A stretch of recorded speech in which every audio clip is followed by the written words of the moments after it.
All right, so I'm gonna break down ISO extreme training. So what is an ISO extreme? An ISO extreme is basically a isometric that you would typically think it's a yielding ISO, which is just holding in place and restricting by gravity. But an ISO extreme is, first of all, it's at the extreme range of motion. So in a lunge, for example, instead of sitting at 90 degrees, you're going to gradually get as low as you can to that extreme position. So that's why it's called extreme and not just an ISO, okay? So on top of being in an extremely elongated, lengthened position, you are also going to be actively pulling with intent. So for a lunge, for example, instead of holding the lunge, you would actively pull the front leg back, which would activate your hamstrings and lengthen your quads, but it would still be a co-contraction, so the hamstrings and quads would still be contracting, but the quads would be more of a lengthened position. The hip flexor would be contracting as your back foot is driving into the ground from that position. So it is an active movement, and that back leg is lengthened, the front leg is in that 90-degree bent position at first, lowering as low as you can, okay? This could range from 5 minutes, it could be 30 seconds, it could even be 20 seconds. You can progress however you want to progress, but usually you start out at a fairly shorter time period, so maybe even 10 seconds, 20 seconds. You want to learn the position before you start really getting after it, okay? So I hope I answered what ISO extreme is pretty well, maybe not. So why will we do an ISO extreme? These are kind of the big hitters here. There's other things I'm probably leaving out. I'm probably not going to explain it too well, but I'll try to break it down the best I can. So motor unit recruitment. Okay, if you don't know what motor unit recruitment is, that is basically starting out at your type 1 slower twitch fibers, and those obviously slow twitch, they don't really take much to recruit, so you could just go for a light jog or a light warm-up, jumping jacks, okay, start recruiting type 1 motor units. And the more intense exercise gets, the more you are going to start recruiting the type 2s, okay? So there's type 1, once you get to type 2, there's type 2A, which is kind of in the middle, then there's going to be the type 2X. Okay, so there's type 1, type 2A, type 2X, and as you are doing these ISO extremes, you're going to start out with type 1, okay, and as you go, the longer duration, that's why it's very important to try to go, even up to 5 minutes, which is absolutely brutal. It's torture. I've never done it before, but yeah, so you're starting out type 1, okay, type 2A, type 2X. The goal is to reach those higher threshold motor units, and they take a while to get to, okay? It's going to vary based on intensity. The intensity is going to rise as you're holding that position, and you're going to have to recruit more motor units, okay? So that's motor unit recruitment.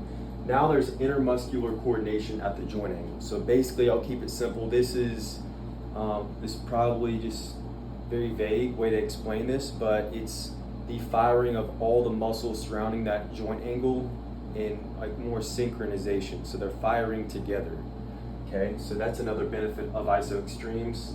There's co-contractions, so antagonists and agonists are both contracting within that, which you really don't see in a lot of traditional training.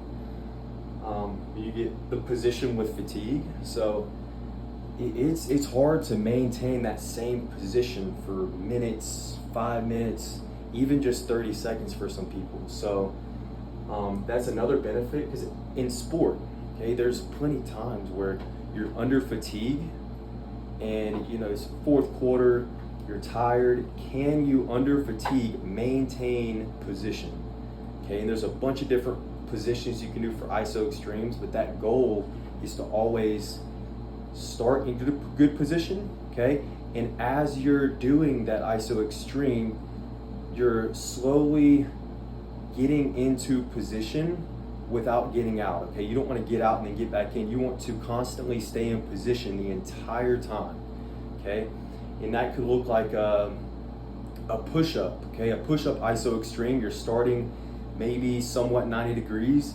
Once you get to about 2 or 3 minutes, or 5 minutes, however long you're going, you are going to be in a very extreme position, okay? You want to hold that position. You don't want to be twitching your elbow. You don't want to be turning your head. You want to maintain that position the entire time. It's very important, okay? So that's another huge thing that I think is overlooked, is the benefits of being under fatigue and maintaining that position, okay? And then energy systems. So during ISO extreme, for the whole time, that long duration, you are starting with your phosphagen system, ATP, creatine phosphate system, which is very short, up to 8-10 seconds, maybe even 12 seconds, okay? Once that energy system's up, now you're moving to the glycolytic system, okay? And that could last till 2 minutes or so, okay? And then after that glycolytic system, you're moving on to the oxidative system. So it's hitting every single energy system, okay? Phosphagen system, it's hitting the glycolytic and oxidative system in one, okay? If you can't go that long, if you can only go about 30-40 seconds and you have to give up, then you're not really hitting all of those energy systems. But the goal of ISO extreme training is to get to the point where you're hitting all of those energy systems within that, maybe not even that set. You could do 3 sets but have an accumulated time of 3 minutes or 5 minutes, or you could do 6 sets, however many, but you want to hit as many energy systems as possible, and that takes a longer duration of time, okay? So that's the why. So for the progressions, I'm going to put some videos in this and kind of explain it as we go, but how you progress this is different positions. So you wouldn't jump straight to the ISO extreme lunge. You would maybe start with a wall sit, where you are sitting on the wall and pulling your feet back. I'll go over it in a second. But a wall sit, you could do a rear foot elevated ISO extreme squat, and then you could do the ISO extreme lunge, which would be a lot harder to do than the other two. So progress through position, and then the duration. So like I was just talking about, you can start out doing, even if it's 10 sets of 10 seconds on each leg, whatever it may be.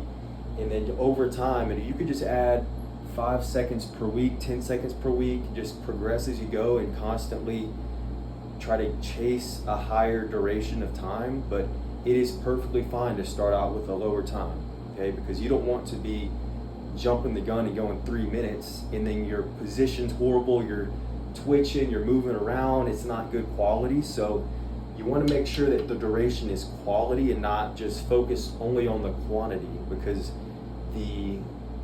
obviously the quality and the position is going to probably be bad if you just jump straight into it.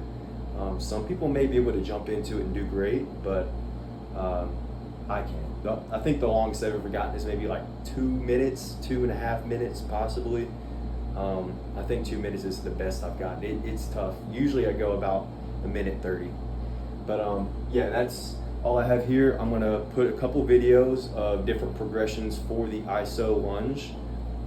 But there's many other ISO extremes you can do. I'll probably make some other videos on different types of ISO extremes. But for today, mainly just hitting the ISO extreme lunge progression for those videos.